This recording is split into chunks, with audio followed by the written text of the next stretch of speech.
He's under pressure, avoids a sack, rolls to his right. The net hit hard by Mosley. Throwing the sideline and is picked to the end zone. Touchdown! The Jets are hoping for one more gift from Santa in the form of a victory against the Jacksonville Jaguars at MetLife Stadium. Hello, everybody, and welcome to another edition of The Numbers Game presented by WynnBET. Betting is a team sport, so bet together at WynnBET. I'm your host, Dan Graca, joined as always by my pal from the NFL Network. It is Cynthia Frelund, who looks decked out in her holiday garb. Cynthia, Merry Christmas. How was your holiday? Everyone good? It was great. I'm still going, still partying. Got the sequins on. I'm ready for the new year. Let's go. Well, Santa hopefully is going to be good to the New York Jets on Sunday. Last week, a little bit of a different story. Let's talk briefly about a 31-24 setback to the Miami Dolphins down there in Florida. Second defeat the Jets have had this season against the Fish by only a touchdown. Jets couldn't hang on to that 17-10 halftime lead, and too much of the ground game for the Fins. They galloped for 183 yards in that football game. But the offense did do some good things, especially in the first half, including a few rabbits out of their hat that they pulled. Good job by Mike LaFleur getting a little tricky, dialing those up. How about the one, Cynthia? Zach Wilson to Braxton Berrios, back to Zach Wilson, who hit Ryan Griffin for a big gain in the second quarter. That was a heck of a play. I mean, look, when you're facing a situation where you don't have all of your players, you got to come up with things like this. And it totally worked. So I like the scramble yards. I liked all of it. I liked air yards on the throw. Let's go. 49 yards scrambling on that play for Zach Wilson. I don't even think I drove that much this week, but you know what? It worked because Zach was still able to complete the pass. Then later in the second quarter, how about the 3rd and 15, the hook and ladder play? Zach Wilson to Jamison Crowder to Braxton Berrios. I don't know how many people saw that one coming. Certainly the Miami Dolphins didn't. I mean, I loved it. It's my favorite. So, look, when you look to see what happened in this, let's talk about those expected points added.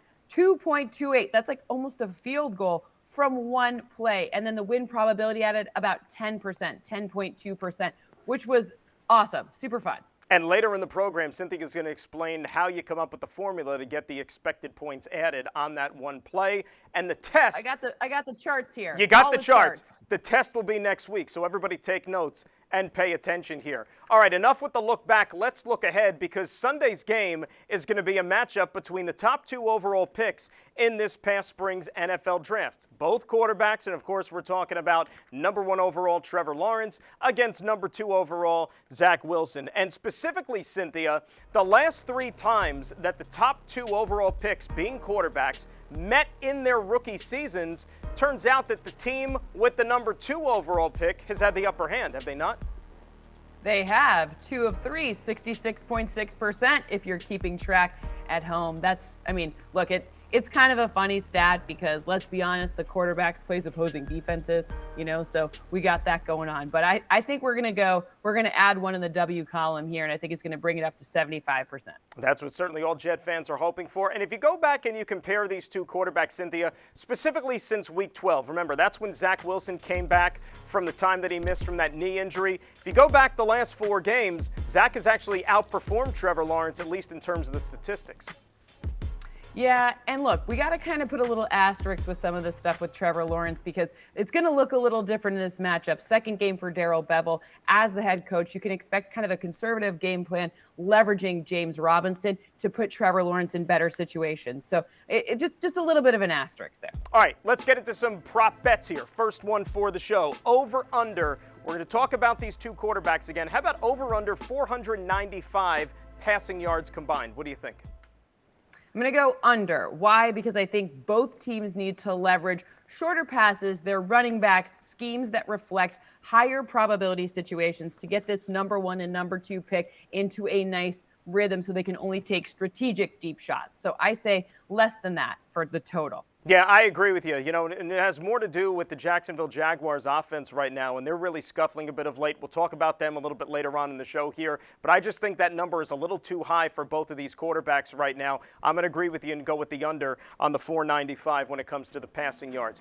When we return, we'll talk a little bit more about the Jacksonville Jaguars and also want to dive in a little bit to that Jet defense and specifically those youngsters in the secondary who continue to do an outstanding job. Stick around. More of the numbers game presented by WynnBET. Betting is a team sport. Bet together at WynnBET.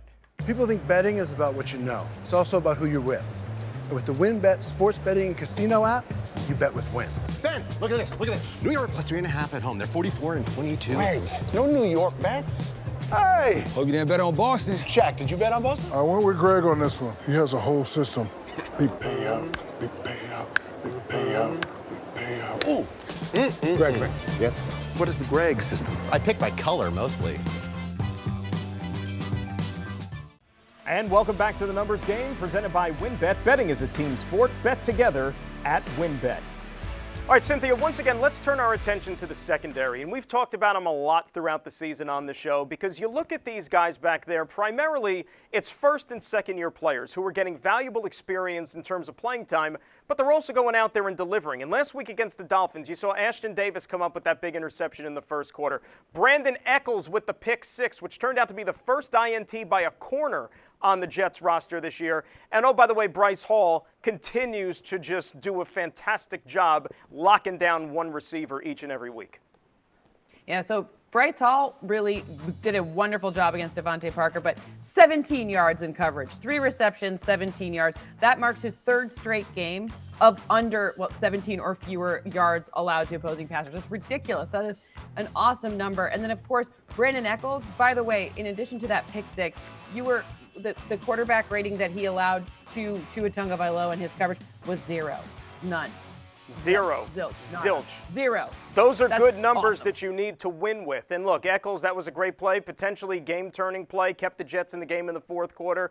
You're so spot on about Bryce Hall. You know, and these are guys that you get excited about moving forward when you're talking about the future of this defense. One of the veterans, though, on this defense, C.J. Mosley, again, continuing to rack up the tackle numbers, Cynthia. 14 last week against the Dolphins, 44 tackles by number 57 in the last 3 games, which is as productive as any tackling player in the NFL we've seen this year for a 3-game stretch, no?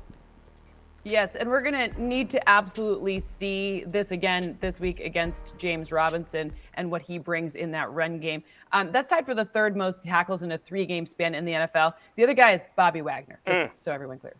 Weeks 1 through 3. Pretty That's good. A pretty good comp. That's a good comp, a very good comp, as a matter of fact. And you know what? If you look about Jets history, he's got 8 double-digit tackle games this year. That's the most by Jets since Jonathan Vilma did it back in 2005. Long time ago, but that's what type of impact CJ's having on this team, on the field, off the field. How about pressures this week when we're talking about making life miserable for Trevor Lawrence, about some of the guys that have done it most recently on that defensive line? So when I'm looking at what happened last week, there was 10 pressures by the Jets defensive front. It came from 4 different players. Sheldon Rankins had the sack on one of his 2 pressures, which is a 50% pressure rate. It's a small number, though. And, of course, I really liked Rankins' 4th down. They tried to trick the Jets. Didn't happen. Fumble recovered by Sheldon. No doubt about it. All right, let's get to our final prop bet of the program here. Let's go big picture, total points in this game between the Jets and the Jags. Let's say over-under 41 for this game here at MetLife Stadium. What do you think? Whew. So I actually think it's going to be more than 41. I thought you were going to say something crazy like 48. I don't think it's going to be more than that. I think it's going to be somewhere in between, like 45 total points. I think this is a situation where these rookies, it's a little bit of chess here. There's opportunities here so that we can see Zach Wilson complete some deep passes. It won't just be those short passes. This is a much more targetable defense than the ones we've seen in recent weeks. So I think we see some points in this game. Interesting. See, I'm going to go on the other side. I'm going to go under here. I mean, Jacksonville's offense struggling. They're only averaging 9 points a game in the last 5 meetings. You got a warm weather team coming up to the cold weather here, day after Christmas, Great. So all Jets those things. Jets 31-9. 31-9. Perfect. And you That's know what what? you say. It fits. It fits the under 41. But no, I just think the Jaguars does. are going to have a hard time scoring some points in this game. I really believe it. So that's why I'm going more with the under here. And as long as the Jets come out on top, I think that'll make the fans happy regardless. Cynthia, great job. One thing. Yeah, tell me. Before we go, I got one last thing Yeah. for you. Last week, the Jags blitzed on almost 40% of their dropbacks, of the Texans' dropbacks. You know how many pressures they got against Davis Mills? 0. So I think that's an opportunity for Zach Wilson to score at least 33 points to make sure there's 42 total points in this game. 0.0. That's a good thing, and that's probably what Zach Wilson would like to see in terms of pressures in his face in this game against the Jaguars. Cynthia, great job by you, as always. I appreciate the festive gear that you wore today for the program. Enjoy the Chuggachinos for the rest of the holiday weekend here, and more importantly, enjoy the football, and we'll do it again next week, okay? Absolutely. See you next week. Happy holidays to everyone listening and to you. Same to you, buddy. That's Cynthia Frelund. I'm Dan Graca. Thanks for joining us once again here on The Numbers Game, presented by WynnBET. Betting is a team sport, so bet together at WynnBET. So long. Happy holidays, everybody.